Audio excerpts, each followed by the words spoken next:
بسم الله الرحمن الرحيم الحمد لله رب العالمين والصلاة والسلام على سيدنا محمد وعلى آله وصحبه أجمعين. Today the adab we're talking about is adab number 19, is a ma'aqid, and it's actually about loving knowledge. So the Sheikh said شغف القلب بالعلم وغلبته عليه. The love of the heart of the knowledge, love of knowledge and reigning it. It means the love is overpowering and is covering the heart. فصدق الطلب له يوجب محبته وتعلق القلب به، ولا ينال العبد درجة العلم حتى تكون لذته الكبرى فيه، وإنما تنال لذة العلم بثلاثة أمور ذكرها أبو عبد الله بن القيم. أحدها بذل الوسع والجهد، وثانيها صدق الطلب، وثالثها صحة النية والإخلاص. ولا تتم هذه الأمور الثلاثة إلا مع دفع كل ما يشغل عن القلب. So he said you need to seek knowledge uh, truthfully. Truthful seeking of knowledge brings love and the heart to be tied to it. It brings your heart to be tied to the knowledge and to love it if you truly seeking for it. And the servant will not reach the level of knowledge until his enjoyment, his enjoyment and the taste should be in the knowledge. So if he's enjoying it more, then he will reach a higher level. And you will reach the enjoyment of knowledge by three things. It was mentioned by Ibn al-Qayyim. May Allah have mercy on him. One of them is giving all your time and your effort. Second one is truly seeking it. Thirdly is correct intention and ikhlas. And you don't get everything from this except by removing everything that keeps your heart busy. إن لذة العلم فوق لذة السلطان والحكم التي تطلع إليها نفوس كثيرة وتبذل لأجلها أموال وفيرة وتسوك دماء غزيرة، ولهذا كانت الملوك تتوق إلى لذة العلم وتحس فقدها وتطلب تحصيلها. He said that the enjoyment of knowledge is not reached. Actually, it's very high level. It's very high level, the contentment you get from knowledge, even more than the contentment of kingdom. Someone becoming a king and becoming a ruler, they do have their own contentment, but the contentment of knowledge, the enjoyment is much higher than that. Many people enjoy to be rulers and becoming kingdom, and they pay a lot of money to reach those positions. Some people pay money to get votes, pay money to even it happens. Some people, they even fight in the way to become a ruler, and it's well known. I mean, people really fight to be rulers, to become kings. In the past, I mean, in history, people used to go to wars to just reach those high levels. It's because they enjoy that. They have contentment, but the contentment of knowledge is much higher than that. So we should be seeking knowledge because we're going to enjoy life more. And because of it, because that knowledge is has more enjoyment and sweeter, some of the kings, they want to gain knowledge and they want to feel the taste of knowledge and they feel that they're missing something. And this can be understood by the narration of Abi Ja'far al-Mansur. Abi Ja'far al-Mansur, he was Abbasid Khalifa. He was an Abbasid Khalifa. And he قيل لأبي جعفر المنصور الخليفة العباسي المشهور الذي كانت ممالكه تملأ المشرق والغرب هل بقي من لذات الدنيا شيء لم تنله؟ قال وهو مستو على كرسيه وسرير ملكه بقيت خصلة أن أقعد على مصطبة وحولي أصحاب الحديث أي طلاب العلم فيقول المستملي من ذكرت رحمه الله يعني فيقول حدثنا فلان قال حدثنا فلان ويسوق الأحاديث المسندة. Abi Ja'far Mansur, he was Abbasid Khalifa and he was well known. I mean, he's like a king. He was a king. His kingdom was filling east and west. And if you look, you find him in history, he's well known. Abi Ja'far al-Mansur, Harun al-Rashid, they're all one family. Ma'mun. So Abu Ja'far al-Mansur, he was asked a question. He was told, is there anything of this enjoyment of this world that you haven't reached? People told him, I mean, you've reached everything. You have a big kingdom. You are so rich. So is there anything that you wish to have? You haven't reached something higher than what you have? And he spoke, and he was in his chair and on the bed of his kingdom. He said, there's one thing that I'm missing, is to sit on somewhere very high and around me the people of hadith. I mean, طلاب العلم, the knowledge seekers. I want to sit somewhere high and have people of knowledge sitting around me. And then one person would say, who did you mention, rahimakallah?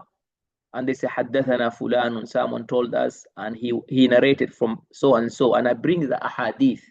So he was wishing that people could sit around him and read hadith with his chain of narration.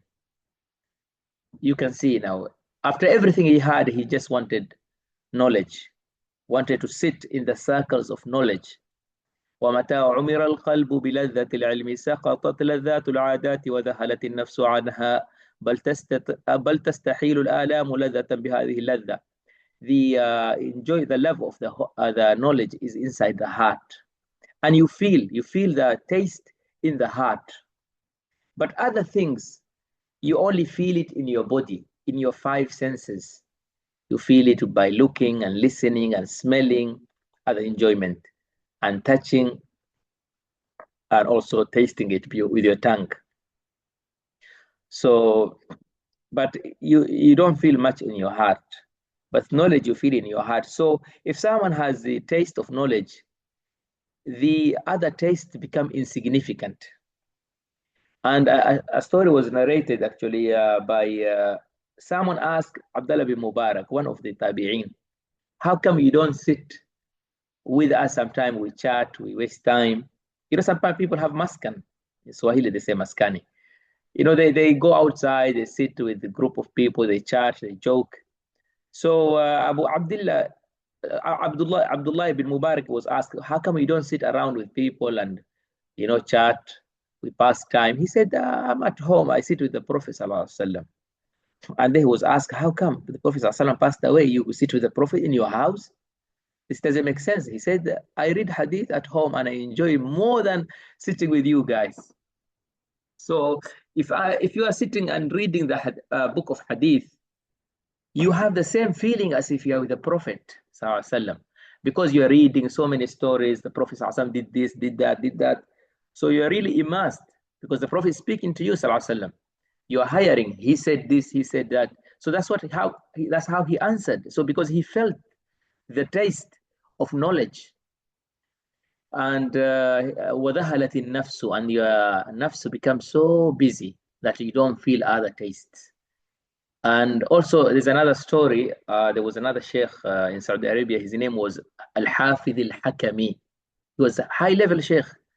Big scholars like Sheikh Ibn Uthaymeen, they quote Al-Hafidh Al-Hakami in their lectures. Many scholars now, they quote Hafidh al-Hakami. Hafidh al-Hakami was a scholar when he was 18. When he was at 18, he wrote a big book of Aqidah. And his book, until now, people study it. And he died at a young age, but he wrote so many books. So Hafidh al-Hakami, once he was in the house and he had his servant who used to bring him food. The servant actually used to bring him food and he used to eat with his servant. So once he was reading a book and the servant came and put the food there and told the sheikh, the food is ready. The sheikh said, just wait a little bit, I'm finishing this sentence in the book or in this page. And the sheikh took longer until the food was cold. And the servant told the sheikh, I am still waiting for you. Are you ready to eat? The sheikh said, wait, I believe a little bit more. And then the servant was saying, the food is cold now. The sheikh said, go and eat. It's okay, I gave you permission. Go eat before me. And the servant said, the food is cold now. I don't even feel the taste.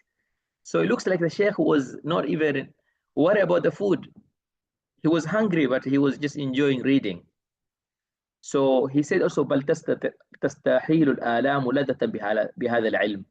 Even pain, you don't feel pain in your body while you're enjoying the knowledge. So another story, sorry, another tip is like when your sheikh is tough with you and he shouts at you, you should not feel that pain if you're enjoying the knowledge. But if you don't enjoy the knowledge, then you want the sheikh to beg you to study. And my sheikh, the one who wrote this book, may Allah hafidahullah, said that the people, they used to respect the scholars. If the sheikh gets angry, the sheikh tells them off. They were fine with it because they were enjoying the knowledge. But at the moment, these days, if the sheikh told you sit properly, you start becoming angry and complaining that the sheikh is too strict. So the adab, or this adab, is finished here, and we're going to do the next one. The last adab, which is the number 20, حفظ الوقت, protecting your time. حفظ الوقت is to protect your time in knowledge. So حفظ الوقت في العلم. قال ابن الجوزي في صيد خاطره: ينبغي للإنسان أن يعرف شرف زمانه وقدر وقته فلا يضيع منه لحظة في غير قربة ويقدم فيه الأفضل فالأفضل من القول والعمل. He said that Ibn Jawzi is actually a big scholar in his time, and he was there before Ibn al-Qayyim al-Jawziyah. And in his book called the Sayyid al-Khatir, hunting the heart or something, hunting the what falls in your heart, some ideas. So he hunts all ideas, I think, in his heart, and it has a lot of beneficial knowledge in that book. So he said we should understand the importance of the time and value the amount of time you have. You should not waste one moment in something that's not beneficial. It should be something beneficial that you get reward for it. And if you have two beneficial things, you prioritize, whether it's something you say or it's something you do. And from here, ومن هنا عظمت رعاية العلماء للوقت حتى قال محمد بن عبد الباقي البزاز: ما ضيعت ساعة من عمري في لهو أو لعب. From here, it's the scholars took a big care of the time. Even Muhammad ibn Abdul Baqi, rahimahullah, he said, I did not waste 1 hour in my time, in my age, my life, in lahu or la'ib. La'ib is just playing, and lahu is also enjoying the time, doing something that for entertainment. So he was not wasting his time for entertainment. وقال أبو الوفاء بن عقيل الذي صنف كتاب الفنون في 800 مجلد.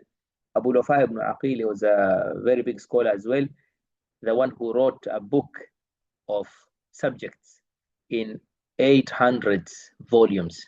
He said, إِنِّي لَا يَحِلُّ لِي أَنْ أُضَيَّعَ سَاعَةً مِنْ عُمْرِي. He said, it's not halal for me to waste 1 hour of my lifetime. وبلغت بهم الحال أن يقرأ عليهم حال الأكل بل كان يقرأ عليهم وهم في دار الخلاء. The scholars have reached a level that they used to read on them while they were eating. They used to read. The students were reading even when the sheikh is in the toilet. Now, look at the time today. The sheikh is at home, you're reading to him. Food came, you stop. Sheikh went to the toilet, you stop. Sheikh is in the kitchen, you stop. Alhamdulillah, I used to study Quran from one sheikh, and he was similar to this. I used to go and read Quran while I'm in the sitting room reading Quran. The sheikh used to go to the kitchen to make tea. Actually, we were a few students. He was making tea for us. While he was in the kitchen, we were still reading. And he used to hear all our mistakes, and he used to shout from the kitchen to correct us. That's how we should treat our time. فاحفظ أيها الطالب وقتك فلقد أبلغ الوزير الصالح بن هبيرة في نصحك بقوله. He said, Al-Wazir ibn Salih, rahimahullah, he has reached high level in advising you by saying the following. So we should really take care of your time. He said, وَالْوَقْتُ أَنْفَسُ مَا عُنِيتَ بِحِفْظِهِ وَأَرَاهُ أَسْهَلَ مَا عَلَيْكَ يَضِيعُ. He said, وَالْوَقْتُ أَنْفَسُ مَا عُنِيتَ بِحِفْظِهِ. The most valuable thing that you have been advised recommended to protect is time. Time is the most valuable thing that you should protect. وَأَرَاهُ أَسْهَلَ مَا عَلَيْكَ يَضِيعُ. And I see that the easiest thing for you to waste is time. And it ends here. وصلى الله على سيدنا محمد وعلى آله وصحبه أجمعين.